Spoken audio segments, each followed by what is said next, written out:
Hi, everybody. My name is Rita Crompton. I am the Inventor Lady, and I'm sorry for the little bit of echo, but this room had better light for us than the other one did. I hope you can hear me okay without it going, wow, wow, ear. We've learned to be flexible over the years. There is always something that, I don't want to say goes wrong, but gives you a challenge on your logistics. And we have learned over the years that when there's a challenge on the logistics, man, you just give it everything you've got and try again. So what we're talking about today is what kind of inventors do we want? The Inventor Lady has been helping inventors get from I have an idea to the marketplace for years, more than 10 years, almost 15 now. And I hear the same thing over and over again as far as issues inventors have. We've tried to help them avoid the pitfalls, to be better prepared and better educated. And when I help an inventor license their intellectual property, I mean, that's in essence what I'm trying to do. Most inventors are not a startup. You've heard me say this 1,000 times. I post it in lots of different places. It's in the Inventor's Galaxy Guide. Most inventors, you have a brilliant aha moment and you get sucked into startup mode. And before you know it, you've got another mortgage on the house and you're not any closer to the marketplace. And yeah, you know how it is. You can hear all of those. What we're looking for, though, when as the Inventor Lady, I'm helping you license your intellectual property, or, and as the title of this says, what is Archimedes Offspring looking for? The funding mechanism, the mentoring and funding mechanism, because that was one of the biggest problems inventors always had is, okay, I got this far on my own, but now how am I going to fund this? And that tends to be a huge problem. And it's one that when you are in that hole, that you've already spent money, it is really hard to get out of that hole by yourself. So Archimedes Offspring is there to help you. And so it's the same thing with, Inventor Lady. Not everybody needs Archimedes Offspring. And you just need the help with licensing, and that's what the Inventor Lady does. Not everybody needs the Inventor Lady. You just need funding. Some people need both. It's like, why would I want to do that all by myself? So Archimedes Offspring is the mentoring and funding mechanism to get you teed up. Inventor Lady is the licensing mechanism to make the deals. And some people need both. Some people need one or the other. We are looking for the same thing. And that is the point of today's conversation. We're looking for the same thing. We are looking for the products that have got mass appeal. Let me give you an example. And I used this one in the last talk. So let me see if I can find another example. The lady who invented this disposal genie. Cool little gadget. How many people out there have a garbage disposal? Nearly everybody, at least one. Some people actually have 2 garbage disposals in their home. But everybody's got at least one.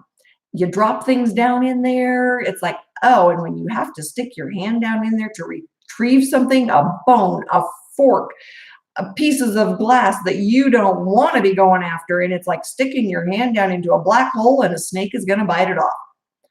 Nasty. It's nasty. She invented this little piece of plastic that goes down into the garbage disposal and stops the stuff that's not supposed to be down there from falling down there to begin with.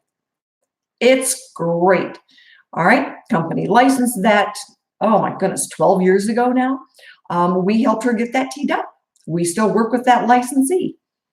And they're on, I think, the 4th generation of that thing at this point. So we are really looking then for those things that have got mass appeal and they're easy to understand. All right, it's tough when you've invented something that the consumer didn't know they needed. They didn't know they had a problem. So when we're looking then at trying to get you teed up and the marketplace, and if you're going through the mentoring process and somebody says, yeah, you might want to keep your day job. This isn't going to happen. There is a reason. Ask why. Sometimes it's simple technology. A lot of people, they'll file patents. The patents will be issued, but you cannot make it at a price the consumer is willing to pay for it. Right? That's a problem. Consumer is God when it comes to pricing a product. If the consumer says, we're not going to pay for it, you're not going to sell it. It is that simple. So when we're looking now at manufacturing pricing and we say, this thing has got to hit the shores at this price because this is what it's going to sell for. There's a reason. All right, there are millions of patents out there that do not make it to market simply because we can't make it at a price that the consumer is willing to pay for it. Knowing that sooner rather than later is a big darn deal. We had a gentleman in New York, cool product, very cool product, but design was stinky. And when he showed it to me, it's like, all right, it's going to be too expensive and it's going to break. Well, that makes consumers real cranky and they post nasty stuff online about it, and then nobody else wants to buy it. And you're stuck with 5,000 of them you can't give away for Christmas. So what we did was we went back to the drawing board. And unfortunately, his original patent, his first one, had issued, but the design was so bad that it didn't count against us when we tried to file a new one. So we got the engineer, the patent attorney, the inventor, and me together. And we went back to the drawing board on this product. Came up with a really awesome product. Now it came in at $10 retail. That was exactly what everybody wanted, an impulse buy. You buy the original product that's on the shelf that goes with this product. Very cool. Off to the races. It worked. But we had to get kind of back to the drawing board. We had to go at it from the point of, what is the consumer willing to pay for this? Is this going to break too easily? Is it going to work the way it's supposed to work? When we start asking those questions now, we can come up with a better design product. I had no idea these issues were out there. None. When he came to me, it was a matter of, hey, I'd really like to go to the trade show with you. And it's like, and that design is really kind of stinky. So we get back, we still got to the trade show. I'm not kidding. His prototypes were kind of warm and sticky when we got them in the mail, but we still got to that very trade show. We got that product launched, and yay, that was good.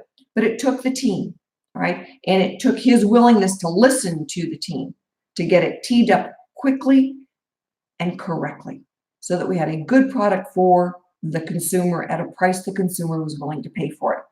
So when we say we're looking for you, we are looking for inventors at any stage. I like it best when you come in and say, I have an idea, what do we do? Because now we're not trying to unravel mistakes that were made. But we can unravel and we can get back to the drawing board and get things done and teed up correctly so that you, the inventor, are proud of what you've got in the marketplace. And that's what we want. We want you to be able to be happy with what you've done. We want you proud of what's in the marketplace. And we want you to be able to go out there and tell your friends and family, that's mine. I did it. My name is Rita Crompton. It is my job to help you, and it is my team that helps get you teed up and out the door and off to the races.